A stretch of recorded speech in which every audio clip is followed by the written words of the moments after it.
Hello everyone, कसे आहात सगळे. तर आज आपण घेऊन आलो आहे कढीपत्त्याची चटणी. आज आपण बनवणार आहे. तर हा आमच्या घरचा कढीपत्ता आहे.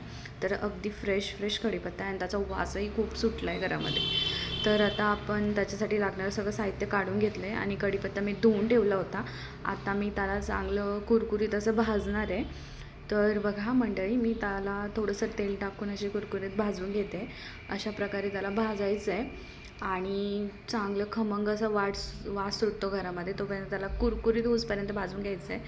तर असं त्याला थंड होण्यासाठी ठेवलं आहे. त्यानंतर थोडीशी मी उडीद डाळ घेतली आहे, तिला थोडं भाजलं आहे. नंतर शेंगदाणे, उडीद डाळचा वास थोडा यूजपर्यंत तिला भाजायचं आहे, खमंग असं.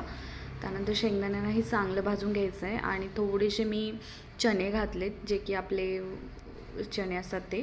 त्यानंतर खोबरं घातलेत, त्यालाही चांगलं लालसर होईपर्यंत भाजून घ्यायचं खमंग. थोडे तीळ घातलेत.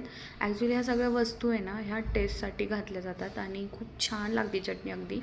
नंतर थोडा लसूण मी घातला आहे, त्यालाही चांगलं भाजायचं आहे. त्यानंतर थोडेसे जिरे घातलेत, त्यांना चांगलं खमंग असं भाजून घ्यायचं आहे. लसूणसुद्धा लाल होईपर्यंत थोडंसं भाजायचं आहे. आणि हे बघा, आपलं सगळं मिश्रण रेडी आहे. तर याला मी थोडं थंड करून घेते आहे आणि मग नंतर आपल्याला ह्याला मिक्सरमध्ये बारीक करायचं आहे. तर असं. आणि त्यामध्ये तिखट म्हणून तुम्ही मिरची पावडर घालू शकता. मिरची पावडर आणि मीठ हे दोन्ही पण मिक्सीमध्येच टाकायचं आहे आणि ही आपली चटणी रेडी आहे. ही चटणी तुम्ही कशासोबतही खाऊ शकता, पराठ्यासोबत